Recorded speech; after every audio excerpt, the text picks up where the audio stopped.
Hello everyone, welcome back to my channel. Thanks so much for being here today. Truly, thank you. Today's video is going to be my May wrap-up where I read 12 books. Was not expecting it. Don't know really what happened. I'm gonna save the romances for the second half of this video just because there are a number of them. Even though literally in my April wrap-up, I said I needed to take a step back from romance. You know what? I was having a tough month, my friends. And this is how I soothed thyself. But yeah, I'll save the romances for the second half. However, before we begin, my question, as I try to ask on every wrap-up, is what was the best book you read this month? What was maybe your least favorite, or what was your biggest surprise of the month? So that can either be like a book that you didn't think you were gonna love, that you absolutely devoured, or the book that you thought you were really gonna love that just didn't quite hit the mark. So let me know, favorite books this month, biggest surprise, let's hear it. So we're gonna start with general fiction. Again, we're gonna save the romances for the end. And the first book that I finished this month, I technically read most of it in April, but didn't want to give full opinions until I finished it, was The Good Left Undone. This is a historical fiction that takes place in World War II, but specifically focuses on Italy and Scotland. Really beautiful backdrop to really devastating events, because you're in a war, but you're also like hearing about how beautiful the Italian coastline is and the Scottish Highlands. So it's very interesting.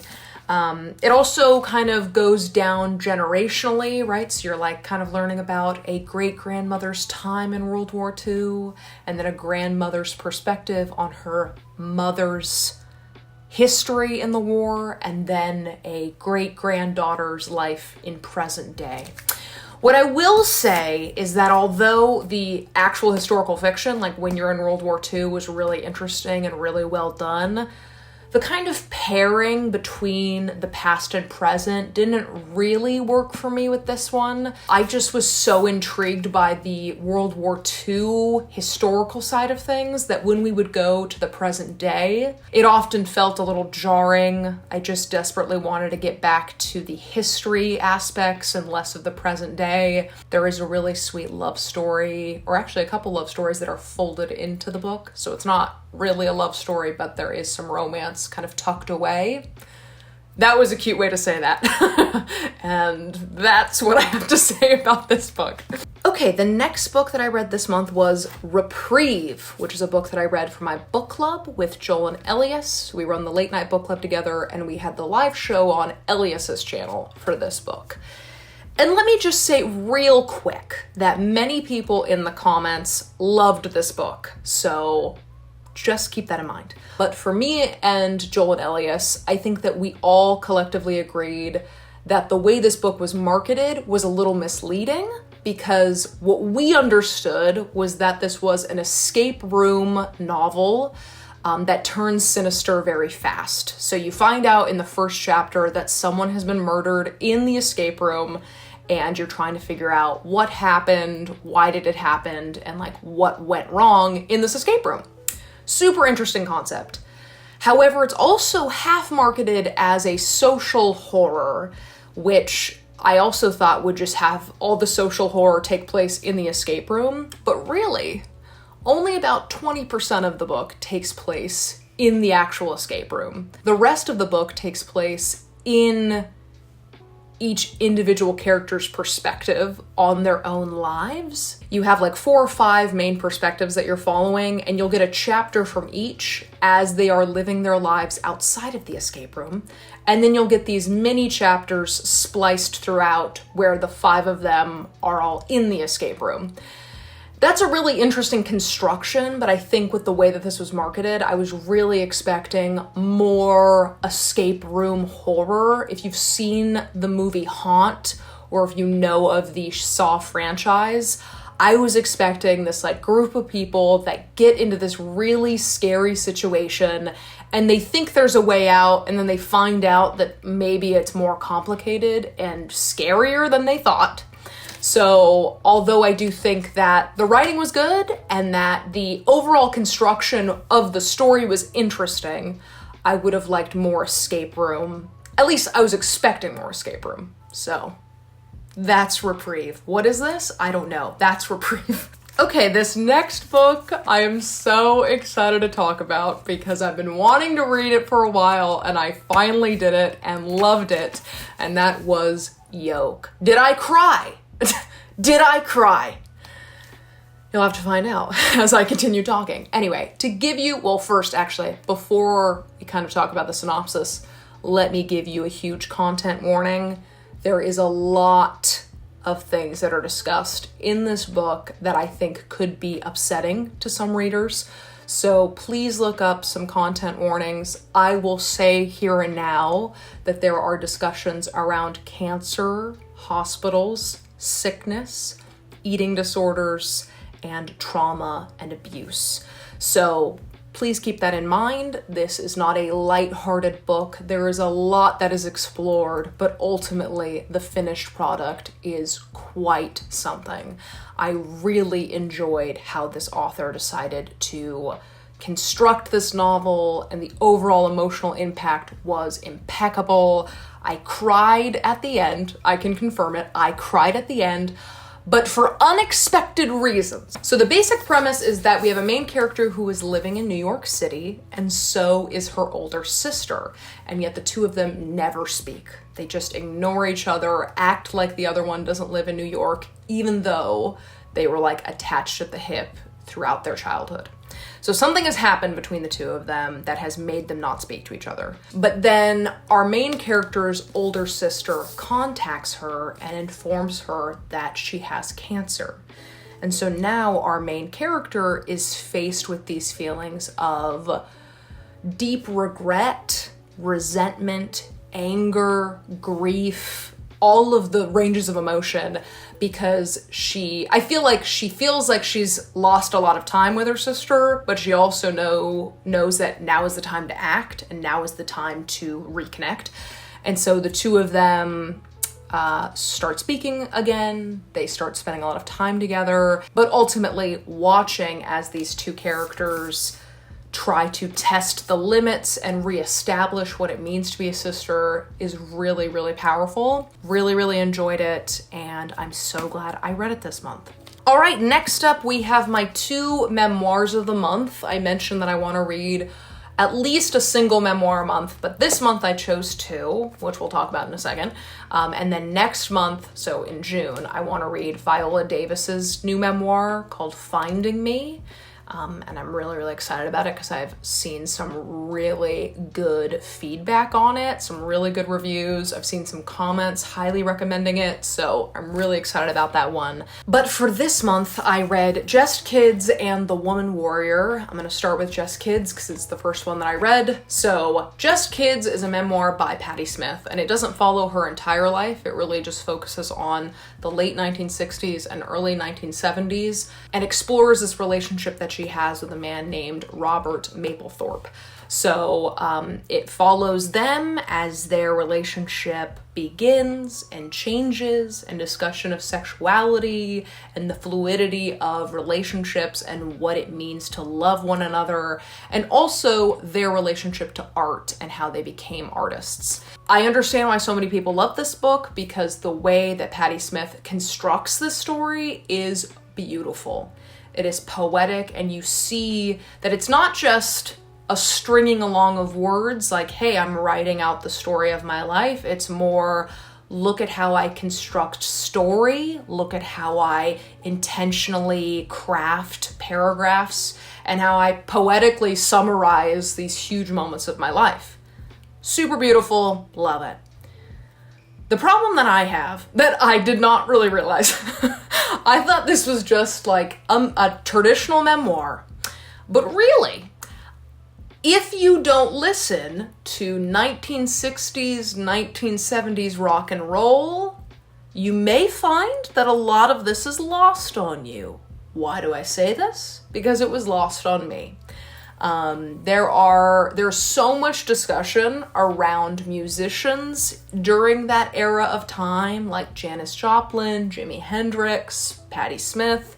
And these are artists that I didn't grow up listening to and artists that I don't really listen to today. And so I feel like a lot of that musical connection and musical history was not as prevalent to me because it's just, these are moments that I don't have any historical like anchoring to, right? It was a subject that I felt like I couldn't fully envelop myself in because it's just not really my time in history, not really my interest. So that's what I'll say. Okay, so the second memoir I read this month was The Woman Warrior by Maxine Hong Kingston. This was a fascinating memoir. It first of all reads more of a short story collection because you're not getting like this linear memoir of like, I was born on this day and these were my parents and then I got married and then I had kids. You're not really reading it from, start of the life to end of the life. It's more, here's a short story depicting something I feel like sharing, which I really enjoyed. What I also thought was really brilliant was the blending of memoir and myth and folklore. Because there's times in this book where you don't even realize where the memoir ends and the myth begins. And I really enjoyed how the author just crafted this really interesting way of discussing her life, but also not just her life, but just challenges that she had faced. There's a lot of discussion around ghosts, which I thought was so interesting. And I had to read this for school as well, so I'm going to discuss this on my final exam, which people have been asking me about. I am taking it in November or mid-December. We still have to pick a date, but I did push it back a semester for some personal reasons. So anyway, that is The Woman Warrior.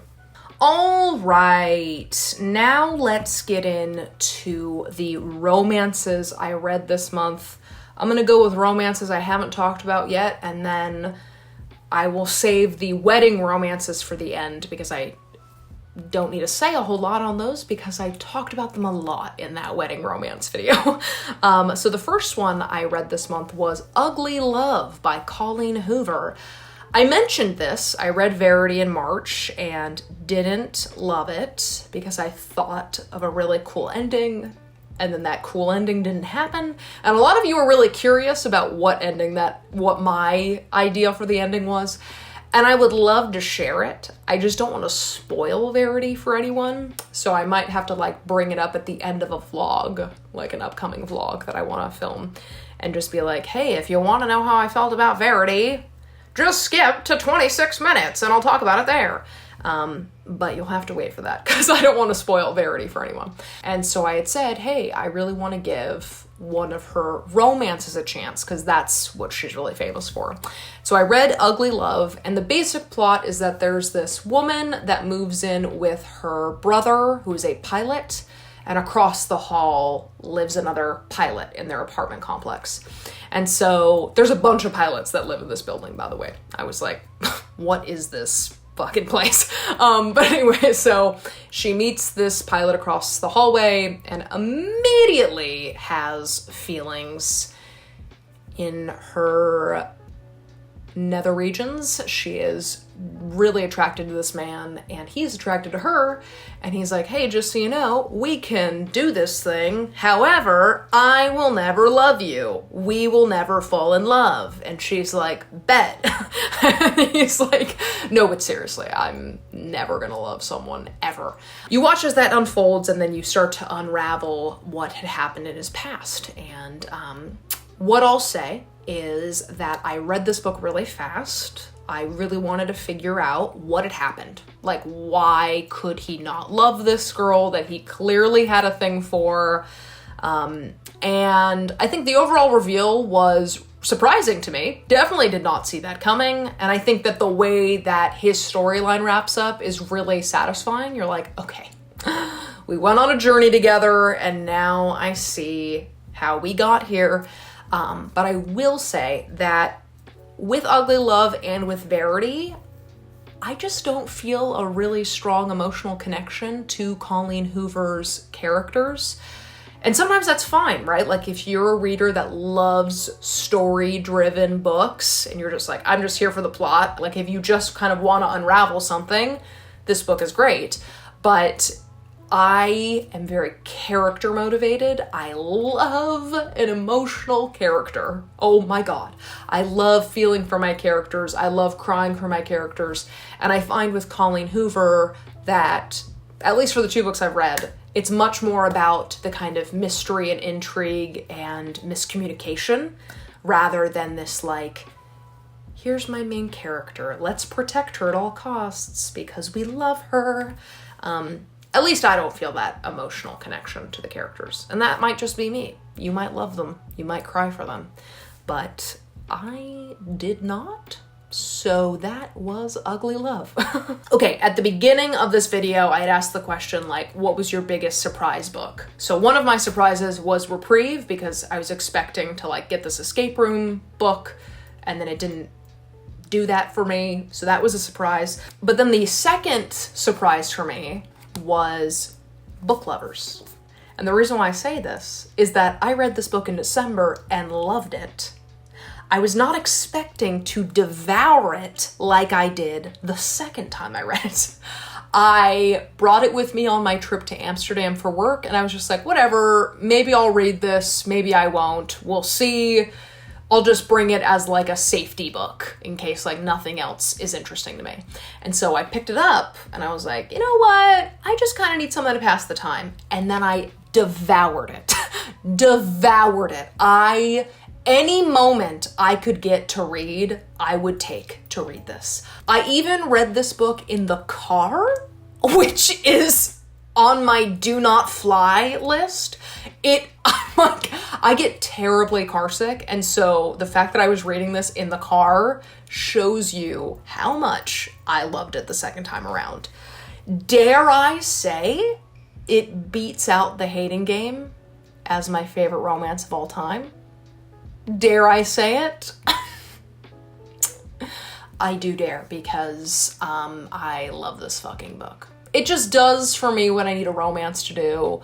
We've got a past, we've got enemies, we've got friendship, we've got a strong sister-sibling bond, we've got steam, we've got delayed steam, which is even better. We've got a super funny love interest who is hilarious in ways you wouldn't expect.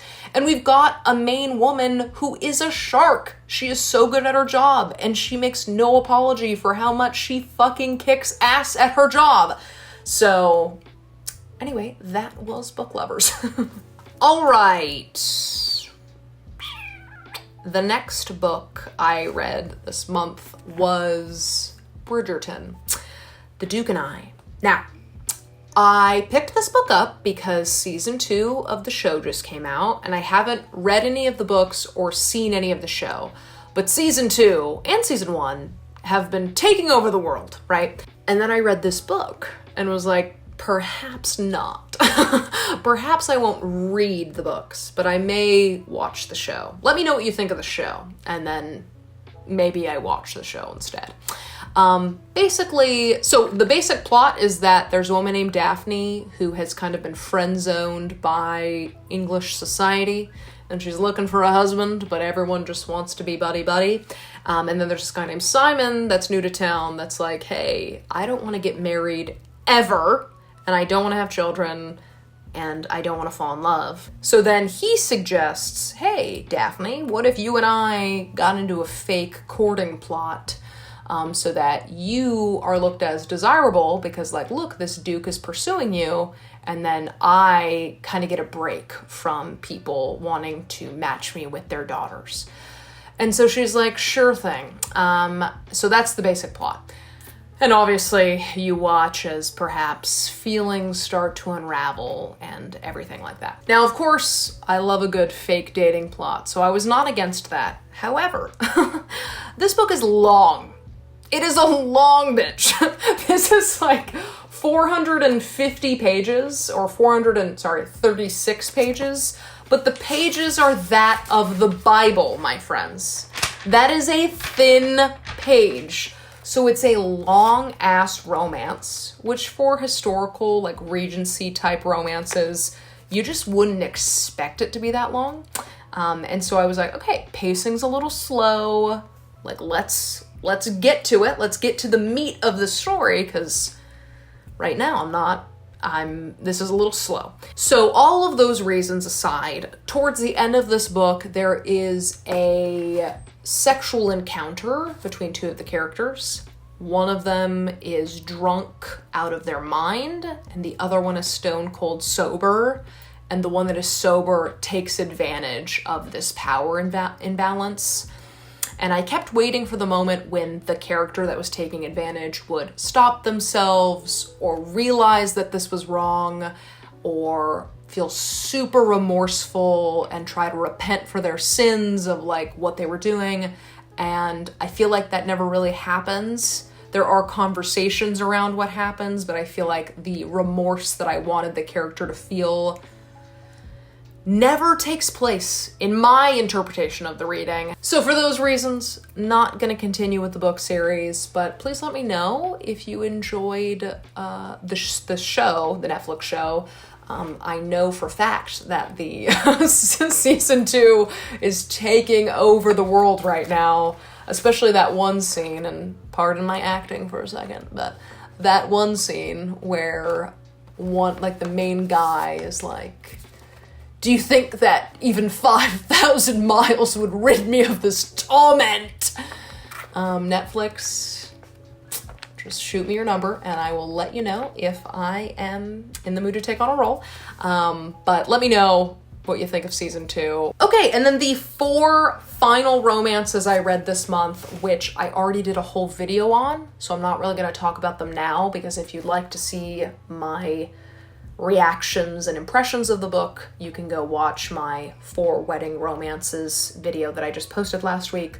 But the 4 final books I read were A is for Auntie, Queerly Beloved, The Wedding Crasher, and The Wedding Date. So those are the 4 final romances. Again, I have a whole video on them, so I'm not really going to talk about them here, but they were really fun, and it was a really fun video. So anyway, that is that, my friends. Those are the books that I read in May. I'm going to be reading Piranesi next, because I have a live show for my book club on Sunday on Joel's channel, Fictional Fates. And so I'll be reading this week. I'm already reading another book that I'm really loving. So I don't know. I read a lot this month, but I think it's a good thing for my mental health. I think in April, I needed to slow down and take a beat. In May, my soul needed reading, and I think that might carry over into June. But don't hold me to that, because who fucking knows what will happen. Anyway, that's the end of this video, my friends. I hope you had fun, and I hope to see you in the next one. Bye!